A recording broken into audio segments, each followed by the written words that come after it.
Good morning my dear students. ഈ വർഷത്തെ ആദ്യത്തെ നമ്മുടെ ഓൺലൈൻ ക്ലാസ്സിലേക്ക് ബികോം ഫൈനൽ ഇയറിലെ എല്ലാ കുട്ടികളെയും ഏറ്റവും സ്നേഹത്തോടെ സ്വാഗതം ചെയ്യുകയാണ്. നിങ്ങൾക്കൊക്കെ അറിയാം, ഈ വർഷവും നമുക്ക് കുറച്ച് ഓൺലൈൻ ക്ലാസ്സിനെ ആശ്രയിക്കേണ്ടതുണ്ട്. ശരി, അതിന്റെ പ്രാധാന്യം നിങ്ങൾക്ക് നന്നായിട്ട് അറിയാലോ, ഫൈനൽ ഇയർ ആയത് കൊണ്ട്. തീർച്ചയായിട്ടും അതുകൊണ്ട് തുടക്കത്തിൽ തന്നെ ഈ ഓൺലൈൻ ക്ലാസ്സിന് നല്ല ആത്മാർത്ഥതയോടെ ശ്രദ്ധ കൊടുക്കാനായിട്ട് നിങ്ങളെല്ലാവരും ഓർമ്മിപ്പിക്കുകയാണ്. ഫൈനൽ ഇയർ കുട്ടികളെന്ന നിലയിൽ നിങ്ങൾക്ക് വളരെ കുറച്ച് നാളുകളെ ഉള്ളൂ ഡിഗ്രി കംപ്ലീറ്റ് ചെയ്യാനായിട്ട്. അതുകൊണ്ട് തീർച്ചയായിട്ടും നമ്മുടെ ഓൺലൈൻ ക്ലാസ്സിനെ നിങ്ങൾ നന്നായിട്ട് വിലമതിക്കാനും ആത്മാർത്ഥമായിട്ട് അതിന് പങ്കെടുക്കാനൊക്കെ തുടക്കത്തിൽ തന്നെ ഓർമ്മിപ്പിക്കുന്നു. ശരി, നമ്മുടെ ഈ വർഷത്തെ സബ്ജക്റ്റ് എല്ലാം അക്കൗണ്ടിങ് ബേസ്ഡ് ആയിട്ട് നമുക്കറിയാം, ലാംഗ്വേജുകളൊന്നുമില്ല. നമ്മുടെ സബ്ജക്റ്റ് ഫിനാൻഷ്യൽ മാനേജ്മെന്റ് എന്നുള്ള സബ്ജക്റ്റാണ്. ഫിനാൻഷ്യൽ മാനേജ്മെന്റ് ഈ സബ്ജക്റ്റിൽ നമ്മൾ മെയിനായിട്ട് എന്താണ് പഠിക്കുന്നത്? Financial management. പേര് സൂചിപ്പിക്കുന്ന പോലെ ഫിനാൻസുമായിട്ട് ബന്ധപ്പെട്ടുള്ള കുറെ വിവരങ്ങളാണ് അതിനകത്തുള്ളത്.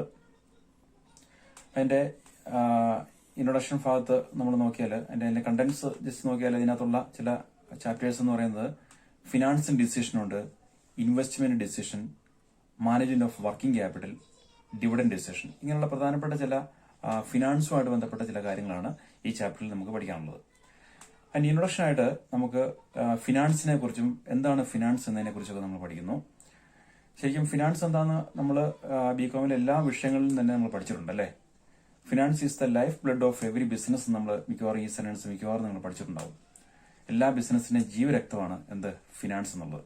അതുകൊണ്ട് ഫിനാൻസിനെ കുറിച്ച് തന്നെയാണ് ഈ ഒരു ചാപ്റ്ററിന്റെ തുടക്കം. ശരി, നമുക്ക് ഫിനാൻസിന്റെ ഒരു നിർവചനം നമുക്ക് ആദ്യം നോക്കാം. Finance refers to the provision of money at the time when it is required and includes procurement and effective utilization of funds. മനസ്സിലായോ? ഫിനാൻസിനകത്ത് പ്രധാനപ്പെട്ട രണ്ട് കാര്യങ്ങൾ വരുന്നു അല്ലേ. എന്തൊക്കെയാണ്? Procurement of finance and effective utilisation of finance. അപ്പൊ ഫിനാൻസ് എന്ന് പറയുന്നത് എന്താണ്? It's a provision of money. പണത്തിന്റെ ഒരു കരുതലാണ് നമുക്ക് വേണേൽ പറയാം. എപ്പോൾ ആവശ്യത്തിന് വേണ്ടിയിട്ട്? when it is required and includes procurement and effective utilization. നമുക്ക് ആവശ്യമുള്ളപ്പോൾ ഉപയോഗിക്കാനായിട്ട് നമ്മൾ പണത്തിന്റെ ഒരു കരുതൽ അത് സൂക്ഷിക്കുന്നു. അത് നമ്മൾ സംഭരിക്കുന്നതും ഇതിനാൽ ഉൾപ്പെടുന്നുണ്ട്. പ്രൊക്യൂർമെന്റ് എന്ന് പറയുന്നത് അർത്ഥം പ്രൊക്യൂർമെന്റ് സംഭരിക്കുക, സമാഹരിക്കുക എന്നൊക്കെ അല്ലേ, അത് ഉൾപ്പെടുന്നുണ്ട്. ഇനി സംഭരിക്കുകയും കരുതുകയും മാത്രമല്ല നമ്മൾ ഇതിനകത്ത് ഉൾപ്പെട്ടിരിക്കുന്നത്, എഫക്റ്റീവ് യൂട്ടിലൈസേഷൻ, ഫലപ്രദമായി നമ്മൾ അതിനെ എന്ത് ചെയ്യണം? ഉപയോഗിക്കണം. അപ്പൊ ഇതൊക്കെയാണ് ഫിനാൻസ് എന്നുള്ളതുകൊണ്ട് ഉദ്ദേശിക്കുന്നത്. ശരി, ഫിനാൻസിന്റെ മറ്റൊരു നിർവചനം കൊടുത്തിട്ടുണ്ട്. The management of money and includes activities like saving, investing, borrowing, lending, budgeting and forecasting. അപ്പൊ കണ്ടോ, ഇവിടെ മാനേജ്മെന്റ് ഓഫ് മണി, പണത്തിന്റെ ഒരു മാനേജ്മെന്റ് ആണ് ശരിക്കും ഫിനാൻസ്. അതിനകത്ത് എന്തൊക്കെ ആക്ടിവിറ്റീസ് ഉൾപ്പെടുന്നുണ്ട്? സേവിംഗ്, നമുക്കറിയാം അല്ലെ, സേവിംഗ് ഉൾപ്പെടുന്നുണ്ട്. Investing, borrowing, lending, budgeting, forecasting. എല്ലാ ടേമുകളും നമ്മുടെ അക്കൗണ്ടിങ്ങുമായിട്ട് ബന്ധപ്പെട്ട നമ്മൾ ഇതുവരെ പഠിച്ചിരിക്കുന്ന ടേംസുകളാണ് അല്ലേ. അപ്പൊ ഇതെല്ലാമാണ് ഈ ഫിനാൻസ് എന്നുള്ളതിനകത്ത് ഉൾപ്പെട്ടിരിക്കുന്നത്. അപ്പൊ ഫിനാൻസ് എന്നുള്ള കാര്യം മനസ്സിലായോ? ഫിനാൻസ് എന്ന് പറയുമ്പോൾ നമുക്ക് മാനേജ്മെന്റ് ഓഫ് മണി, പണത്തിന്റെ ഒരു കൈകാര്യം ചെയ്യൽ. അതിനകത്ത് കൈകാര്യം ചെയ്യുമ്പോൾ പല കാര്യങ്ങൾ ഉൾപ്പെടുന്നുണ്ട്. എന്തൊക്കെയാണ്? ഇൻവെസ്റ്റ്മെന്റ് വരും, ബോറോവിംഗ് വരും, സേവിംഗ് വരും, ബഡ്ജറ്റിംഗ്, ഫോർകാസ്റ്റിംഗ്, ഇതെല്ലാം ഇതിനകത്ത് ഉൾപ്പെടുന്നുണ്ട്. അപ്പൊ ഇതെല്ലാം കൂടി ചേർന്നാണ് ഫിനാൻസ് എന്നുകൊണ്ട് ഉദ്ദേശിക്കുന്നത്. ശരി, നമുക്ക് ഫിനാൻസിനെ ഒന്ന് ക്ലാസിഫൈ ചെയ്ത് നോക്കാം. എങ്ങനെയാണ് ഫിനാൻസിനെ ക്ലാസിഫൈ ചെയ്യുന്നത്? Basically finance can be classified into two: public finance and personal finance, അല്ലെങ്കിൽ private finance. Public finance and private finance. എന്താണ് public finance? Public finance is concerned with the receipts and disbursement of funds by the central government, state government and local government. അത് എന്റെ പേര് സൂചിപ്പിക്കുന്ന പോലെ അത് എന്തുമായിട്ട് ബന്ധപ്പെട്ടാണ്? പൊതു ഉപയോഗവുമായിട്ട് ബന്ധപ്പെട്ടാണ് അല്ലെ, ഗവൺമെന്റുകളുമായിട്ട് ബന്ധപ്പെട്ടാണ്. സ്റ്റേറ്റ് ഗവൺമെന്റും സെൻട്രൽ ഗവൺമെന്റും ലോക്കൽ, അതായത് തദ്ദേശ ഗവൺമെന്റുകളൊക്കെ ഉൾപ്പെട്ട അവരുടെ വിനിയോഗം, പണത്തിന്റെ വിനിയോഗത്തോട് ബന്ധപ്പെട്ടാണ് എന്ത്? Public finance. ശരി, അങ്ങനെ പ്രൈവറ്റ് ഫിനാൻസ് എന്തായിരിക്കും? Deals with receipts and disbursement of funds of individuals and other organisation. വ്യക്തികളും മറ്റ് സ്ഥാപനങ്ങളും കൈകാര്യം ചെയ്യുന്ന അവരുടെ പണത്തിന്റെ കൈകാര്യം ചെയ്യലാണ് എന്ത് ഈ പ്രൈവറ്റ് ഫിനാൻസ് എന്നുള്ള ഉദ്ദേശിക്കുന്നത്. We can classify private finance also three types. First, personal finance. Second, finance of non-profit organization. And third, business finance. അങ്ങനെയാണെങ്കിൽ എന്താണ് പേഴ്സണൽ ഫിനാൻസ് എന്ന് പറഞ്ഞിരിക്കുന്നത്? Personal finance is concerned with the planning, raising and controlling of financial matters related to individuals. വ്യക്തികളുമായിട്ട് ബന്ധപ്പെട്ട ഒരു ടൈമാണ്. വ്യക്തികളുമായിട്ട് ബന്ധപ്പെട്ട് എന്ത് ചെയ്യുന്നു? ഫണ്ടിന്റെ പ്ലാൻ ചെയ്യുന്നു, അത് റേസ് ചെയ്യുന്നു അല്ലെങ്കിൽ സമാഹരിക്കുന്നു, ഇനി കൺട്രോൾ ചെയ്യുന്നു. ഇങ്ങനെയുള്ള സാമ്പത്തിക കാര്യങ്ങൾ വ്യക്തികളുമായിട്ട് ബന്ധപ്പെട്ടുണ്ടെങ്കിൽ അതിനെ പേഴ്സണൽ ഫിനാൻസ് നമുക്ക് പറയാം. Personal finance. അടുത്ത രണ്ടാമത്തത് finance of non profit organisation എന്ന് പറയുന്നത് എന്തായിരിക്കും? രണ്ടാമത്തെ classification. The finance of non-profit organization is concerned with the policies, principles and procedures associated with the financial management of non-profit organizations. നിങ്ങൾ ഒരു പക്ഷേ നേരത്തെ പഠിച്ചിട്ടുണ്ടാവും നോൺ പ്രോഫിറ്റ് ഓർഗനൈസേഷൻസ് അല്ലെ. എന്താണ് നോൺ പ്രോഫിറ്റ് ഓർഗനൈസേഷൻസ്? ലാഭത്തിന് വേണ്ടിയിട്ടല്ലാതെ പ്രവർത്തിക്കുന്ന ചില സ്ഥാപനങ്ങളുണ്ട്. ലാഭത്തിന് വേണ്ടിയിട്ടല്ലാതെ, ഇപ്പൊ ക്ലബ്ബുകള്, ചാരിറ്റബിൾ ഇൻസ്റ്റിറ്റ്യൂഷൻസ് ഒക്കെ. അപ്പൊ അവർക്ക് എന്തുണ്ടാവും? സാമ്പത്തികമായിട്ട് കൈകാര്യം ചെയ്യാനുണ്ടാവും, സാമ്പത്തിക കാര്യങ്ങൾ കൈകാര്യം ചെയ്യാനുണ്ടാവും. അപ്പൊ അവര് കൈകാര്യം ചെയ്യുന്ന സാമ്പത്തിക ഇടപാടുകളെയാണ് നമ്മൾ ഈ കാറ്റഗറിയിൽ ഉൾപ്പെടുത്തിയിരിക്കുന്നത്. എന്താണ്? Finance of non profit organisations. Third classification ഏതായിരിക്കും? Business finance. Business finance is concerned with the study of principles, policies, procedures and problems concerned with the financial management of trade, industry, commerce and other profit making organisation. Simple ആണ് അല്ലെ. അതായത് സാമ്പത്തികമായിട്ട് ബന്ധപ്പെട്ട തത്വങ്ങൾ, policies, അതുപോലെ തന്നെ problems, procedure, ഇവയെല്ലാം ഏത് മേഖലയിൽ വരുന്നു? ട്രേഡ്, ഇൻഡസ്ട്രി, കൊമേഴ്സ്, വ്യാപാരം, വ്യവസായം, വാണിജ്യം അല്ലെ. ഈ കാര്യങ്ങളെല്ലാം ഉൾപ്പെടുന്നു. ഏത് മേഖലയില്? ഈ മേഖലയിലും അതുപോലെ തന്നെ മറ്റ് പ്രോഫിറ്റ് മേക്കിംഗ് സ്ഥാപനങ്ങൾ, ലാഭത്തിന് വേണ്ടി പ്രവർത്തിക്കുന്ന സ്ഥാപനങ്ങളുണ്ടല്ലോ. ലാഭത്തിന് വേണ്ടി പ്രവർത്തിക്കുന്ന സ്ഥാപനങ്ങളുടെ സാമ്പത്തിക കാര്യങ്ങളെ സംബന്ധിച്ചാണ് ഈ പറഞ്ഞ ബിസിനസ് ഫിനാൻസ് കൊണ്ട് ഉദ്ദേശിക്കുന്നത്. അപ്പൊ പ്രൈവറ്റ് ഫിനാൻസിനെ നമ്മൾ മൂന്നായിട്ട് ക്ലാസ് ചെയ്തിരിക്കുന്നു. പേഴ്സണൽ ഫിനാൻസ് ഓർക്കുന്നുണ്ടോ? Related to individuals. Second, finance of non profit organisations. All financial matters related to non profit organisations like a club, charitable institutions etcetera. Then third one, business finance related to commerce, industry and trade. അപ്പൊ ഈ മൂന്ന് മേഖലയിലായിട്ടാണ് private finance deal ചെയ്തിരിക്കുന്നത്. Next main heading, financial management. What is financial management? The financial management is composed of two terms, that is finance and management. ഫിനാൻസും മാനേജ്മെന്റും ഈ രണ്ട് പ്രധാനപ്പെട്ട പദങ്ങൾ ചേർന്നാണല്ലോ financial management. അങ്ങനെയാണെങ്കിൽ എന്താണ് ഈ ഫിനാൻഷ്യൽ മാനേജ്മെന്റ് ഉൾപ്പെട്ടിരിക്കുന്നത്?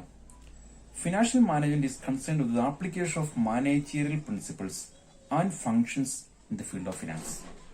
സിമ്പിൾ ആണ്. സാമ്പത്തിക മേഖലയിൽ നമ്മൾ നേരത്തെ പഠിച്ചിരിക്കുന്ന മാനേജീരിയൽ പ്രിൻസിപ്പിൾസ് ആൻഡ് ഫങ്ഷൻസിനെ അപ്ലൈ ചെയ്യുന്നു. മാനേജീരിയൽ പ്രിൻസിപ്പിൾസും ഫങ്ഷൻസും ഒക്കെ നമ്മൾ ഒരുപക്ഷെ പഠിച്ചിട്ടുണ്ടാവില്ല ബിസിനസ് സ്റ്റഡീസിലും അങ്ങനെയുള്ള സബ്ജക്റ്റുകളിലൊക്കെ. അപ്പൊ മാനേജ്മെന്റ് ഫങ്ഷൻസ് ഒക്കെ നമ്മൾ എവിടെ അപ്ലൈ ചെയ്യുന്നു? ഈ ഫിനാൻസ് ഓഫ് അപ്പോൾ ഫിനാൻസ് എന്നുള്ള മേഖലയിൽ നമ്മൾ എന്ത് ചെയ്യുന്നു? മാനേജ്മെന്റിന്റെ ഫങ്ഷൻസിനെ അപ്ലൈ ചെയ്യുമ്പോൾ അത് ഫിനാൻഷ്യൽ മാനേജ്മെന്റ് നമുക്ക് സിമ്പിൾ ആയിട്ട് പറയാം. ശരി, അതിന്റെ ഒരു നിർവചനമുണ്ട് നമുക്ക്. എന്താണ് ഫിനാൻഷ്യൽ മാനേജ്മെന്റിന്റെ definition? Financial management refers to the process of planning, organizing, controlling and monitoring financial resources with a view to achieve organizational goals and activities. നമ്മൾ നേരത്തെ പഠിച്ച ആ കാര്യങ്ങൾ ഇവിടെ വരുന്നു അല്ലേ. ഈ planning, organising, controlling and monitoring എന്നൊക്കെ പറയുന്നതാണ് അർത്ഥമാക്കുന്നത്. അത് ഫങ്ഷൻസ് ഓഫ് മാനേജ്മെന്റ് ആണ് അല്ലേ. മാനേജീരിയൽ പ്രിൻസിപ്പിൾസ് അല്ല ഫങ്ഷൻസ് ആണ്. അപ്പൊ പറഞ്ഞു മനസ്സിലായോ? ഇവിടെ ഈ മാനേജീരിയൽ ഫങ്ഷൻസ് ആയ പ്ലാനിങ്ങും ഓർഗനൈസിങ്ങും കൺട്രോളിങ്ങും അതുപോലെ തന്നെ മോണിറ്ററിങ്ങും ഒക്കെ എവിടെ അപ്ലൈ ചെയ്യുന്നു? ഫിനാൻസ് എന്നുള്ള മേഖലയിൽ അപ്ലൈ ചെയ്യുന്നു. എന്തിനു വേണ്ടിയിട്ട്? To achieve organisation goals and objectives. സ്ഥാപനത്തിന്റെ ലക്ഷ്യങ്ങൾ നേടിയെടുക്കാൻ വേണ്ടിയിട്ട് ഈ മാനേജ്മെന്റ് ഫംഗ്ഷൻസിനെ നമ്മൾ ഫിനാൻസ് മേഖലയിൽ ഭാഗമാക്കിയാൽ അതിനെയാണ് ഫിനാൻഷ്യൽ മാനേജ്മെന്റ് എന്നുകൊണ്ട് പറയുന്നത്. ഇപ്പൊ ഫിനാൻഷ്യൽ മാനേജ്മെന്റ് എന്താണെന്ന് മനസ്സിലായോ? ഫിനാൻസിനെ മാനേജ് ചെയ്യുന്നു ഈ മാനേജറിയൽ ഫംഗ്ഷൻസ് ഉപയോഗിച്ചുകൊണ്ട്. അടുത്തൊരു സിമ്പിൾ ആയിട്ടുള്ള ഡെഫിനിഷൻ കൂടെ ഉണ്ട് ഫിനാൻഷ്യൽ മാനേജ്മെന്റിന്റെ. അതും കൂടെ നോക്കാം. Financial management is the managerial activity which is concerned with the planning and controlling of the firm's financial resources. സ്ഥാപനത്തിന്റെ സാമ്പത്തിക റിസോഴ്സിനെ, വിഭവങ്ങളെ മാനേജ് ചെയ്യുന്നു. എങ്ങനെ? Planning and controlling. അപ്പൊ ഇവിടെ മാനേജറിയൽ ഫംഗ്ഷൻസ് ആയ ഈ പ്ലാനിങ്ങും കൺട്രോളിങ്ങും ഫിനാൻഷ്യൽ റിസോഴ്സിനെ മാനേജ് ചെയ്യാൻ വേണ്ടി ഉപയോഗിച്ചാൽ ദാറ്റ് ഈസ് ഫിനാൻഷ്യൽ മാനേജ്മെന്റ്. അപ്പോൾ ഫിനാൻഷ്യൽ മാനേജ്മെന്റ് നമ്മൾ പഠിച്ചത് എന്തൊക്കെയാണ്? ഫിനാൻസ് എന്താണെന്ന് പഠിച്ചു, ഫിനാൻഷ്യൽ മാനേജ്മെന്റ് എന്താണെന്ന് പഠിച്ചു. Then next heading importance of financial management. Financial മാനേജ്മെന്റിന്റെ പ്രാധാന്യം എന്താണ്? എന്തിനാണ് നമ്മൾ ഈ ഒരു സബ്ജക്ട് ഇത്ര ഡീറ്റെയിൽ ആയിട്ട് നമ്മൾ പഠിക്കുന്നത്? നോക്കാം. Importance of financial management. First, AIDS in financial planning. AIDS in financial planning or helps in financial planning. Finance manager of an organization has to estimate financial needs with the help of cash flow statements, cash budgets, etc. ഒരു സ്ഥാപനത്തിന്റെ finance മാനേജർക്ക് എന്ത് ഉത്തരവാദിത്തമാണുള്ളത്? He has to estimate financial needs. എന്ത് ചെയ്യണം? Estimate ചെയ്യണം അല്ലെ? ആ സ്ഥാപനത്തിന്റെ സാമ്പത്തിക ആവശ്യങ്ങൾ എസ്റ്റിമേറ്റ് ചെയ്യണം. എങ്ങനെ ചെയ്യാൻ പറ്റും? With the help of some of the statements prepared by an accountant. Which are these statements? Cash flow statements, cash budgets, etc. ഇത്തരത്തിലുള്ള സ്റ്റേറ്റ്മെന്റ്സുകളിലൂടെയാണ് ഈ സ്ഥാപനം തയ്യാറാക്കുന്ന ഈ സ്റ്റേറ്റ്മെന്റിൽ നിന്നും എന്ത് ചെയ്യുന്നു? ഒരു സാമ്പത്തിക ആവശ്യം എസ്റ്റിമേറ്റ് ചെയ്യുന്നു. The financial needs can be assessed by forecasting expected funds in business and analyzing its implication. അതുകൊണ്ട് ഈ ഫിനാൻഷ്യൽ നീഡ്സ് അസസ് ചെയ്യുക എന്ന് പറയുമ്പോൾ നമ്മൾ എന്തൊക്കെയാണ് ഇതിനകത്ത് ഉൾപ്പെടുന്നുണ്ട്? Forecasting expected funds. ഒരു സ്ഥാപനത്തിലേക്ക് പ്രതീക്ഷിക്കപ്പെടുന്ന ഫണ്ട്സ് എത്രത്തോളം ഉണ്ടെന്നുള്ള കാര്യം എന്ത് ചെയ്യണം? ഫോർകാസ്റ്റ് ചെയ്യണം. And analysing it's implications. ഇനി അത് എവിടെയൊക്കെ നമ്മൾ ഉപയോഗിക്കുന്നുണ്ട്. അപ്പൊ ഇതൊക്കെയാണ് ഫിനാൻഷ്യൽ പ്ലാനിംഗ് ഉൾപ്പെട്ടിരിക്കുന്നത്. അപ്പോൾ ഫിനാൻഷ്യൽ പ്ലാനിങ്ങിന് വളരെ പ്രധാനപ്പെട്ട ഒരു കാര്യമാണ് എന്ത്? Financial management. അപ്പോൾ ഫിനാൻഷ്യൽ പ്ലാനിങ്ങും ഫിനാൻഷ്യൽ മാനേജ്മെന്റും വളരെ കണക്റ്റഡ് ആണെന്ന് നമുക്ക് പറയാൻ കഴിയും. അപ്പോൾ അതാണ് ഒന്നാമത്തെ importance. Second, facilitates financial decision making.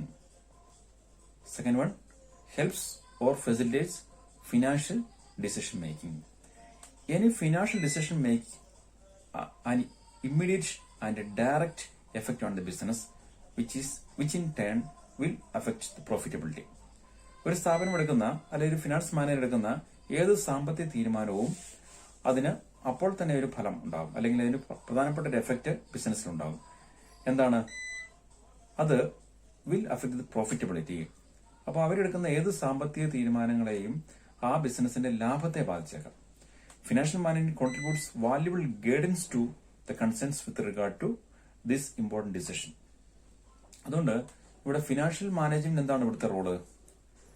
അവരെടുക്കുന്ന ഏത് തീരുമാനവും ലാഭത്തെ ബാധിക്കും എന്നുള്ളതുകൊണ്ട് ഫിനാൻഷ്യൽ മാനേജ്മെന്റ് ഒരു വാല്യുബിൾ ഡിസിഷൻസ് എടുക്കാനായിട്ട് അവരെ സഹായിക്കും. മനസ്സിലായോ? Contributes valuable decisions. അപ്പോൾ അതാണ് രണ്ടാമത്തെ importance. Third, helps in acquiring financial resources. Helps in acquiring financial resources. Financial manager has to initiate steps in tapping potential resources, potential source of funds and raising them to low cost for meeting the financial needs of the company. ഇപ്പോൾ ഒരു financial മാനേജർക്ക്, ഒരു സ്ഥാപനത്തിന്റെ financial മാനേജർക്ക് മറ്റൊരു ഉത്തരവാദിത്തം കൂടെ ഉണ്ട്. എന്താണ്? ഒരു സ്ഥാപനത്തിന് ആവശ്യമുള്ള ഫണ്ടുകൾ എവിടുന്ന് കണ്ടെത്താൻ പറ്റുന്ന ടാപ്പ് ചെയ്യണം, അല്ലെങ്കിൽ അത് കണ്ടെത്താൻ ശ്രമം നടത്തണം. അതെങ്ങനെയാണ് കണ്ടെത്തേണ്ടത്, അല്ലെങ്കിൽ എങ്ങനെയുള്ള ഫണ്ടുകളാണ് കണ്ടെത്തേണ്ടത്? ഏതെങ്കിലും ഒരു ഫണ്ട് എടുത്താൽ മതിയോ? പോരാ.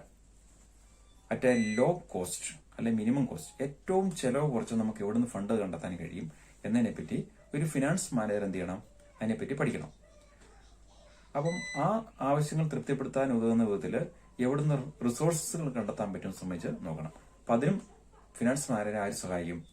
ഫിനാൻഷ്യൽ മാനേജറിന് സഹായിക്കും. മൂന്നാമത്തെ point, helps in acquiring financial resources. Then next point, assist in optimal allocation of funds. Fourth point, helps in allocation of funds. There should be optimum allocation and deployment of funds to various assets in order to achieve the maximum return. അപ്പം ഏത് business സ്ഥാപനത്തിന്റെയും പ്രധാനപ്പെട്ട ലക്ഷ്യങ്ങളൊന്ന് അവരുടെ ഫണ്ടുകൾ ഏറ്റവും മികച്ച വിധത്തിൽ എന്ത് ചെയ്യണം, വിനിയോഗിക്കണം, അല്ലെ, ഏറ്റവും മികച്ച വിധത്തിൽ അലോക്കേറ്റ് ചെയ്യണം. എങ്കിൽ മാത്രമേ അവർക്ക് മാക്സിമം റിട്ടേൺ ഉണ്ടാക്കാൻ കഴിയുള്ളൂ. അപ്പോൾ ഫണ്ട് ഉണ്ട് എന്നതല്ല എൻ്റെ അത് പ്രധാനപ്പെട്ട കാര്യം, എങ്ങനെ അത് അലോക്കേറ്റ് ചെയ്യുന്നു, ഡിപ്ലോയ്മെന്റ് ചെയ്യുന്നു, വിനിയോഗിക്കുന്നു എന്നുള്ളതാണ് പ്രധാനപ്പെട്ട കാര്യം. അതുകൊണ്ട് ഈ ഫിനാൻസ് മാനേജ്മെന്റ് എന്താണ് ഇവിടുത്തെ പ്രസക്തി ഈ ഉപയോഗിക്കുന്നതിന്റെ കാര്യത്തിൽ? The financial manager allocates this funds among various projects after examining the profitability and leverage. ഇപ്പൊ ഫിനാൻഷ്യൽ മാനേജർ എന്ത് ചെയ്യണം, എങ്ങനെയെങ്കിലുമൊക്കെ ഇത് ഉപയോഗിച്ചാൽ പോരാ. ഇവിടെ പറയുന്ന പോലെ ഫിനാൻഷ്യൽ മാനേജർ ഈ ഫണ്ട് എല്ലാ പ്രൊജക്ടുകളുടെയും പ്രോഫിറ്റബിലിറ്റിയും ലിവറേജും എല്ലാം പരിശോധിച്ചതിന് ശേഷം അലോക്കേറ്റ് ചെയ്യണം. അപ്പൊ അങ്ങനെ അലോക്കേറ്റ് ചെയ്യുന്നതിന് പറയുന്ന പേരാണ് ഒപ്റ്റിമം അലോക്കേഷൻ ഓഫ് ഫണ്ട്സ്. അപ്പൊ അതിന് സഹായിക്കുന്നത് ഫിനാൻഷ്യൽ മാനേജറാണ്, അല്ലെങ്കിൽ ഫിനാൻസ് മാനേജറാണ്. അപ്പോൾ ഫണ്ടുകളെ ഏറ്റവും മെച്ചമായ വിധത്തിൽ ഉപയോഗിക്കാനും നമ്മുടെ ഈ ടൈം നമ്മളെ സഹായിക്കും. Next, helps to analyse financial performance. Helps to analyze financial performance. In order to get a maximum return on investment, the cost and benefits of each financial decision must be analyzed. അപ്പോൾ ഒരു business സ്ഥാപനത്തിന്റെ maximum വരുമാനം നേടിയെടുക്കാനായിട്ട്, maximum returns അവർക്ക് കിട്ടാൻ വേണ്ടിയിട്ട്, ഇൻവെസ്റ്റ്മെന്റിന്റെ പരമാവധി returns അവർക്ക് കിട്ടാൻ വേണ്ടിയിട്ട് അവർ എന്ത് ചെയ്യണം, cost and benefit of each financial decision must be analysed. Cost and benefits, ചെലവും അതിന്റെ പ്രയോജനവും. മനസ്സിലായോ? നമ്മൾ ഏത് കാര്യത്തിലും അത് ചെയ്യേണ്ടതാണല്ലേ.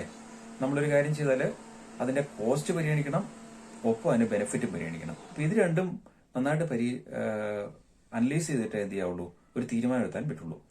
Any variance are found, necessary guidance should be given by the financial manager to overcome such situations. അപ്പൊ ഇത്തരത്തിൽ ഏതെങ്കിലും സാഹചര്യത്തിൽ എന്തെങ്കിലുമൊക്കെ ഒരു വേരിയേഷൻസ് കണ്ടാൽ, അല്ലെങ്കിൽ നമ്മുടെ ചെലവ് ഉണ്ട് പക്ഷെ അതിനനുസരിച്ച് പ്രയോജനമില്ല എന്നുള്ളതാണ് നമ്മുടെ തീരുമാനമെങ്കിൽ ഫിനാൻഷ്യൽ മാനേജറാണ് അവിടെ ഹെൽപ്പ് ചെയ്യുന്നത്. ഫിനാൻഷ്യൽ മാനേജർ എന്ത് ചെയ്യുന്നു, overcome such situations, helps to overcome such situations. ഇത്തരത്തിലുള്ള സാഹചര്യത്തെ നേരിടാനായിട്ട് അല്ലെ എങ്ങനെ ഓവർകം ചെയ്യാൻ കഴിയുന്ന സംബന്ധിച്ച് ഫിനാൻഷ്യൽ മാനേജർ സഹായിക്കുന്നു. അപ്പൊ എന്താണ് ഇവിടുത്തെ സാഹചര്യം, മനസ്സിലായോ?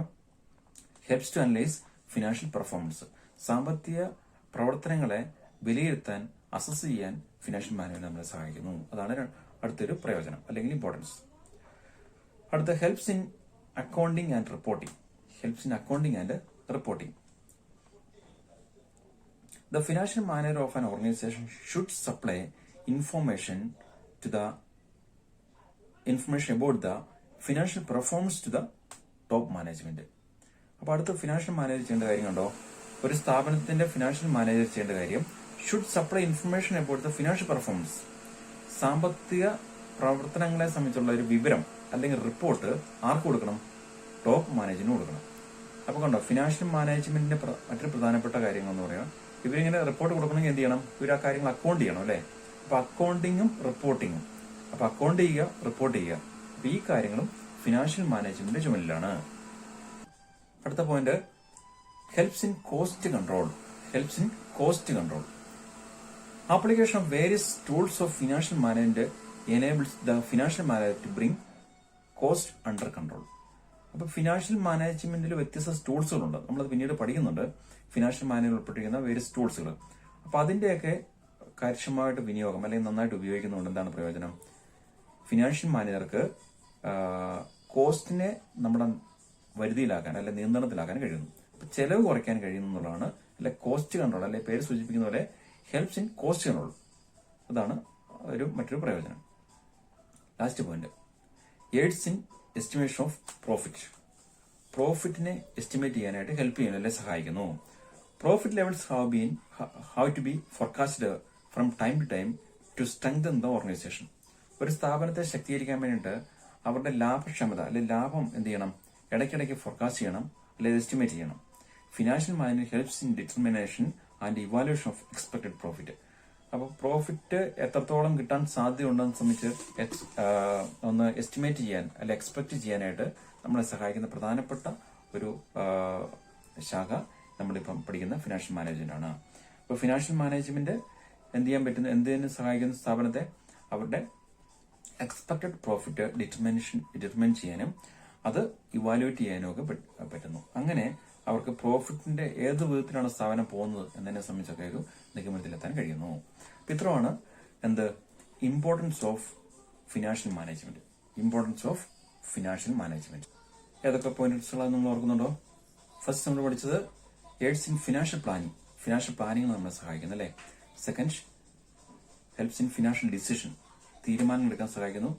Third, acquiring financial resources, financial resource acquire ചെയ്യാനും സഹായിക്കുന്നു. Then allocation of optimal resource of funds.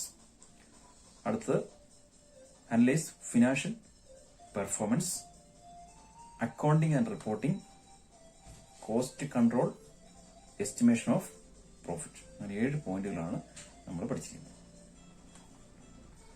8 പോയിന്റുകൾ, അല്ലെ. ശരി, അടുത്ത ഹെഡിങ്ങിലേക്ക് നമുക്ക് പോവാം. Scope of financial management. Scope of financial management. Financial management importance നമ്മൾ പഠിച്ചു. ശരി, ഇനി അതിന്റെ വ്യാപ്തി എത്രത്തോളം ഉണ്ട്, ഏതൊക്കെ മേഖലകളിലേക്ക് ഫിനാൻഷ്യൽ മാനേജ്മെന്റ് സഹായിക്കുന്നുണ്ട് നമുക്ക് നോക്കാം. Financial management covers following 3 main decisions. പ്രധാനപ്പെട്ട 3 തീരുമാനങ്ങൾ എടുക്കാൻ ഫിനാൻഷ്യൽ മാനേജ്മെന്റ് സ്ഥാപനത്തെ സഹായിക്കുന്നു. ഏതൊക്കെയാണ്? Financing decision, investment decision and dividend decision. These 3 decisions are very important factors. We will study in upcoming chapters in detail these 3 decisions. What are they? Financing decision, investment decision and dividend decision. First of all, first decision, let us examine first decision, financing decision. What is financing decision? Financing decision refers to the decision regarding the amount of finance to be raised and identifying the various available sources for raising finance. എന്താണ് financing decision ഉൾപ്പെട്ടിരിക്കുന്നത്? Basically 2 main factors. What are they? First, regarding the amount of finance. Second, the sources of finance. 2 കാര്യങ്ങൾ ഇതിനകത്ത് വരുന്നുണ്ട്. ഒന്ന്, amount എവിടെ നിന്ന് നമുക്ക് raise ചെയ്യാൻ പറ്റും, എമൗണ്ട് കണ്ടെത്തുക. 2, എവിടെ നമുക്ക് റേസ് ചെയ്യാൻ പറ്റും ഉണ്ടോ. അപ്പം ഫിനാൻസിങ് ഡിസിഷൻ എന്ന് പറയുമ്പോൾ പ്രധാനപ്പെട്ട ഒരു തീരുമാനം എടുക്കലാണ്, അല്ലെ. അപ്പൊ നമുക്ക് ഈ തീരുമാനം എടുക്കണം എന്നുണ്ടെങ്കിൽ അതിനോട് ബന്ധപ്പെട്ട അനുബന്ധ കാര്യങ്ങൾ നമ്മൾ നോക്കണം. Regarding the amount of finance to be raised, ഒരു സ്ഥാപനത്തിന് ആവശ്യമുള്ള റേസ് ചെയ്യേണ്ട ഫിനാൻസ് എത്രത്തോളം വേണം എന്ന് അസസ് ചെയ്യണം. സെക്കൻഡ്, അവൈലബിൾ സോഴ്സസ്, ഉറവിടം എവിടുന്ന് കണ്ടെത്തണം എന്നുള്ളത് തീരുമാനിക്കണം. It is A part of financial management. ഇത് നമ്മൾ പഠിക്കുന്ന ഫിനാൻഷ്യൽ മാനേജ്മെന്റിന്റെ പ്രധാനപ്പെട്ട ഒരു ഭാഗമാണ്. എന്ത്? ഈ ഫിനാൻസിംഗ് ഡിസിഷൻ എന്ന് പറയുന്നത്. Which is concerned with taking decision regarding the best means of financing. അപ്പൊ അങ്ങനെ തീരുമാനമെടുക്കുന്നത് ഏറ്റവും നല്ല രീതിയിൽ ഫിനാൻസ് കണ്ടെത്താൻ നമ്മളെ സഹായിക്കും. ഏറ്റവും ശരിയായ വിധത്തിൽ ഫിനാൻസ് നമ്മൾ കണ്ടെത്താൻ നമ്മളെ സഹായിക്കും. Managers make decisions pertaining to raising finance from long-term sources and short-term sources. അപ്പൊ ഇവിടെ ഉൾപ്പെട്ടിരിക്കുന്ന കാര്യം എന്ന് പറഞ്ഞിരിക്കുന്നത് ഏത് കാലഘട്ടത്തിലേക്ക് വേണമെന്നുള്ള കാര്യങ്ങൾ നമ്മൾ നിർണ്ണയിക്കണം. അതെന്തൊക്കെയായിരിക്കാം? Short time and long time. മിക്ക സ്ഥാപനങ്ങൾക്കും ഈ 2 മേഖലയിലേക്കും ഫണ്ട് വേണം, അല്ലെ. കുറച്ച് ദീർഘകാലത്തേക്ക് വേണം, കുറച്ച് ഹ്രസ്വകാലത്തേക്ക് വേണം. എന്താണ് അതിനകത്ത് ഉൾപ്പെട്ടിരിക്കുന്നത്? 2 elements. First, financial planning decisions which relate to estimating the sources and application of funds. നമുക്ക് എവിടെ നിന്ന് കണ്ടെത്താൻ പറ്റും, എവിടെയൊക്കെ ഉപയോഗിക്കാൻ പറ്റും സംബന്ധിച്ച് നമ്മൾ ഫിനാൻഷ്യൽ പ്ലാനിങ് ചെയ്യണം. അതാണ് ഒന്നാമത്തെ കാര്യം. 2, capital structure decisions involve identifying source of funds. രണ്ടാമത്തെ കാര്യം എന്താണ്, നമുക്ക് ഈ സോഴ്സ് എവിടെ നിന്ന് കണ്ടെത്താൻ കഴിയുന്നതിനെ സംബന്ധിച്ച് കണ്ടെത്തിയതിനു ശേഷം അതിന്റെ ഒരു ക്യാപിറ്റൽ സ്ട്രക്ചറിനെ കുറിച്ച് നമ്മൾ ഡീറ്റെയിൽ ആയിട്ട് പഠിക്കും. ക്യാപിറ്റൽ സ്ട്രക്ചർ എന്ന് പറയുന്നത് സിമ്പിളായിട്ട് ഇത്രേ ഉള്ളൂ. നമ്മൾ നമ്മുടെ സോഴ്സസ് ഏതൊക്കെ രീതിയിൽ നമുക്ക് സമാഹരിക്കാൻ പറ്റും. നമുക്ക് പല രീതിയിൽ സമാഹരിക്കാമല്ലോ. ചിലപ്പോൾ ഒരു സ്ഥാപനം പൂർണ്ണമായിട്ടും ഷെയർ ഇഷ്യൂ ചെയ്തുകൊണ്ട് ഫണ്ട് സമാഹരിച്ചേക്കാം. ചിലപ്പോൾ ഡിബഞ്ചർ ഉൾപ്പെടുത്തിയേക്കാം. ഇനി ഷെയറും ഡിബഞ്ചറും കൂടെ ഉൾപ്പെടുത്തിയേക്കാം. ഇനി ലോണ്. അപ്പൊ ഇതെല്ലാം കൂടി ചേരുന്നതാണല്ലോ ക്യാപിറ്റൽ സ്ട്രക്ചർ. അപ്പൊ ഇതിന്റെ ഒരു സ്ട്രക്ചർ നിർണ്ണയിക്കണം. അപ്പൊ അതൊക്കെയാണ് ഇതിനകത്ത് ഉൾപ്പെട്ടിരിക്കുന്നത്. അപ്പൊ ഫിനാൻസിന്റെ ഡിസിഷനകത്ത് പ്രധാനപ്പെട്ട 2 കാര്യങ്ങളുണ്ട്. എന്തൊക്കെയാണ് 2 കാര്യങ്ങൾ? First, the amount to be raised. Second, the sources. എത്രത്തോളം എമൗണ്ട് നമുക്ക് വേണം. 2, നമുക്ക് അത് എവിടെ നിന്ന് കണ്ടെത്താൻ പറ്റും. ഈ 2 കാര്യത്തെ സംബന്ധിച്ച് തീരുമാനം എടുക്കുക എന്നുള്ളതാണ് ഫിനാൻസിംഗ് ഡിസിഷൻ എന്നാണ് ഉദ്ദേശിക്കുന്നത്. Second decision, investment decision. അടുത്ത രണ്ടാമത്തെ പ്രധാനപ്പെട്ട decision, investment decision. What is investment decision? The investment decision relates to the decision made by the investors or top level management with respect to the amount of funds to be deployed in the investment opportunities. ശരിക്കും നിക്ഷേപം നടത്തുന്നതിനോട് ബന്ധപ്പെട്ടാണ് ഈ തീരുമാനം വരുന്നത്. ഒരു സ്ഥാപനത്തെ സംബന്ധിച്ചിടത്തോളം ഈ തീരുമാനം എടുക്കേണ്ടത് ആരാണ്? നമുക്കറിയാം, ടോപ്പ് മാനേജ്മെന്റ് ആണ്, അല്ലെങ്കിൽ നിക്ഷേപകർ, അല്ലെ? അപ്പൊ ഒരു നിക്ഷേപകരോ അല്ലെ ടോപ്പ് മാനേജ്മെന്റോ അവരെടുക്കുന്ന തീരുമാനം എന്തിനെ കുറിച്ചുള്ള തീരുമാനമാണ്? The amount of funds to be deployed in the investment opportunities. നമുക്ക് നിക്ഷേപിക്കാനുള്ള അവസരങ്ങളിൽ എവിടെയൊക്കെ നിക്ഷേപിക്കാൻ പറ്റും, എങ്ങനെയൊക്കെ നിക്ഷേപിക്കാൻ പറ്റും എന്നതിനെ സംബന്ധിച്ച് തീരുമാനമെടുക്കുക. In simple sense, selecting the type of assets in which the funds will be invested by the firm is termed as investment decision. മനസ്സിലായോ? ഏറ്റവും സിമ്പിൾ ആയിട്ട് പറഞ്ഞാൽ ഇത്രേ ഉള്ളൂ. നമ്മൾ ഇത് തീരുമാനിക്കുക, എന്ത്? നമ്മുടെ കയ്യിലുള്ള ഫണ്ട് ഏത് തരത്തിലുള്ള അസറ്റിൽ നമുക്ക് നിക്ഷേപിക്കണം, എവിടെയാണ് നമ്മളത് നിക്ഷേപിക്കേണ്ടത്, അത് നിർണ്ണയിക്കുക എന്നുള്ളതാണ് ഇൻവെസ്റ്റ്മെന്റ് ഡിസിഷൻ ഉൾപ്പെട്ടിരിക്കുന്നത്. Managers need to be decide the amount of investment available out of existing finance on long time and short time basis. അപ്പൊ നമുക്ക് മാനേജ്മെന്റ് ഇക്കാര്യത്തിൽ നിലവിലുള്ള ഫണ്ടിനെ ദീർഘകാല ഹ്രസ്വകാല അടിസ്ഥാനത്തിൽ എന്ത് ചെയ്യണം? അവര് തീരുമാനമെടുക്കണം. ദീർഘകാലത്തേക്ക് എത്രത്തോളം നിക്ഷേപിക്കണം, ഹ്രസ്വകാലത്തേക്ക് എത്രത്തോളം നിക്ഷേപിക്കണം എന്നതിനെ സംബന്ധിച്ച് തീരുമാനമെടുക്കണം. അപ്പം എന്താണ് ഇവിടെ ഇൻവെസ്റ്റ്മെന്റ് ഡിസിഷൻ അർത്ഥമാക്കുന്നത്? ആ പേര് സൂചിപ്പിക്കുന്ന പോലെ selecting the type of asset in which the funds will be invested. നമുക്ക് എവിടെയാണ് ഈ ഫണ്ട് നിക്ഷേപിക്കാൻ കഴിയുന്നതിനെ സംബന്ധിച്ച് ഇതിന്റെ ആ ടൈപ്പ് ഓഫ് അസറ്റ് അത് നിർണ്ണയിക്കുക എന്നുള്ളതാണ് ഇൻവെസ്റ്റ്മെന്റ് ഡിസിഷൻ മെയിൻ ആയിട്ട് ഉൾപ്പെട്ടിരിക്കുന്ന കാര്യം. അപ്പോൾ ഇൻവെസ്റ്റ്മെന്റ് ഡിസിഷനകത്ത് 2 കാര്യങ്ങൾ ഉൾപ്പെടുന്നുണ്ടെന്നുള്ളത് ശ്രദ്ധിക്കുക. First, long time investment decisions or capital budgeting. Second, short time investment decision or working capital management. നമ്മൾ വിശദമായിട്ട് ഇതിനെക്കുറിച്ചൊക്കെ പഠിക്കും. അപ്പോൾ ലോങ് ടൈം ഇൻവെസ്റ്റ്മെന്റ്, ദീർഘകാലത്തേക്ക് നമ്മൾ എവിടെ നിക്ഷേപിക്കണം, അതിനാണ് ക്യാപിറ്റൽ ബഡ്ജറ്റിംഗ് എന്ന് പറഞ്ഞിരിക്കുന്നത്. അതിന്റെ തരം ഏതൊക്കെയാണ് നമ്മൾ നിർണ്ണയിക്കുക. Second, short time investment decision, that is working capital management.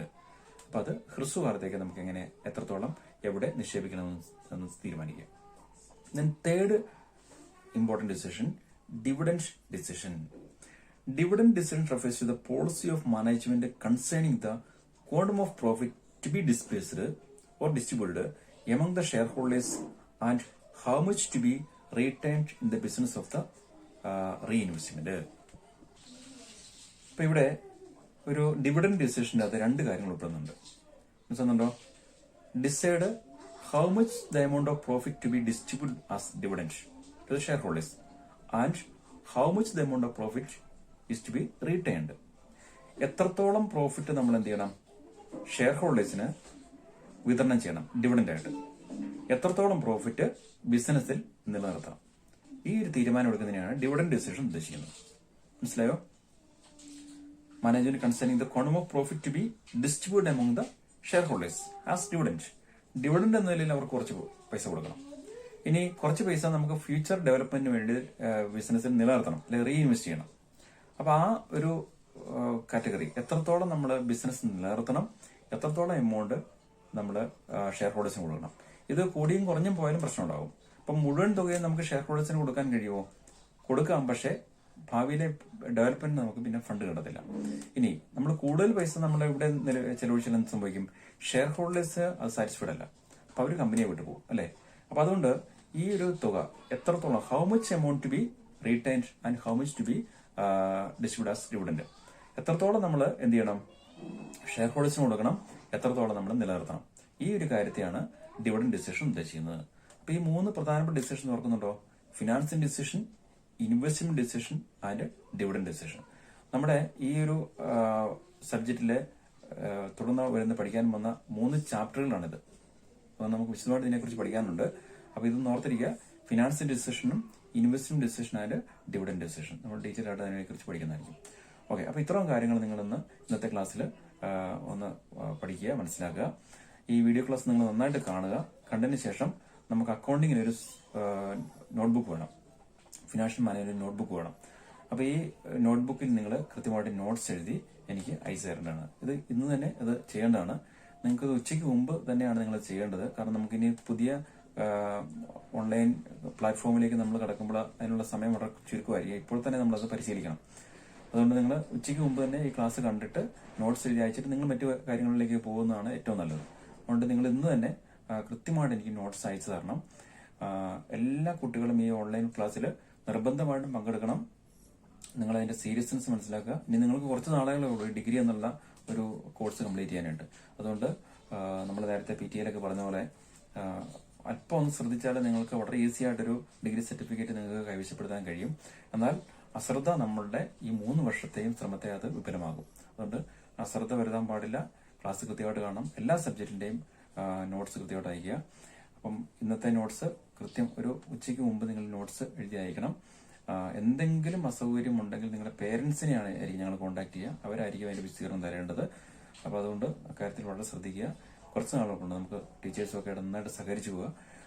എനിക്കറിയാം നിങ്ങൾ ടീച്ചേഴ്സുമായിട്ട് വളരെ നന്നായിട്ട് സഹകരിക്കുന്ന കുട്ടികളാണെന്നറിയാം. നിങ്ങളെ മറ്റ് അധ്യാപകരോടൊക്കെ സംസാരിച്ചപ്പോൾ എനിക്ക് മനസ്സിലാക്കാൻ കഴിയുന്നതാണ്. കുറെ കുട്ടികൾ കട്ടപ്പന കുട്ടികളുണ്ട്, അതുകൊണ്ടാണ് ഞാൻ പറയുന്നത്. അപ്പൊ എല്ലാ കുട്ടികളും ഈ കാര്യത്തിൽ നല്ല ഒരു സഹകരണം അധ്യാപകരോട് കാണിക്കുമെന്ന് പ്രതീക്ഷിച്ചുകൊണ്ട് ഇന്നത്തെ ക്ലാസ് നമുക്ക് കൂടെ അവസാനിപ്പിക്കാം. അതുപോലെ തന്നെ നിങ്ങൾക്ക് എന്തെങ്കിലും ഡൗട്ട്സ് ഉണ്ടെങ്കിൽ നിങ്ങൾക്ക് ചോദിക്കാം. സംശയങ്ങൾ ചോദിക്കുന്നതിന് കാര്യത്തിൽ യാതൊരു മടിയും വിചാരിക്കേണ്ട. ഒരു ചെറിയ ടേംസ് മനസ്സിലായെങ്കിൽ പോലും നിങ്ങൾക്ക് വോയിസ് ക്ലിപ്പായിട്ടോ ഒക്കെ ചോദിക്കാം, അല്ലെങ്കിൽ എഴുതി ചോദിക്കാം, ഫോൺ വിളിച്ച് ചോദിക്കാം. എങ്ങനെയാണെങ്കിലും ഒരു കുഴപ്പമില്ല. നിങ്ങളുടെ അധ്യാപകരെല്ലാം അക്കാര്യത്തിൽ നിങ്ങളെ സഹായിക്കാൻ റെഡിയാണ് എന്നുള്ള കാര്യം നിങ്ങൾ ഓർത്തിരിക്കുക. കാരണം നമുക്ക് ഈ വർഷം നല്ലൊരു വിജയം സമാഹരിക്കണം. Final year ബാച്ചാണ്. അതുകൊണ്ട് തീർച്ചയായിട്ടും അധ്യാപകരുടെ ഈ ശ്രമത്തെ നിങ്ങൾ വിലമതിക്കുക, അധ്യാപകരോടൊപ്പം ചേർന്ന് പോവുക. ഓക്കെ, എല്ലാവർക്കും നന്ദി.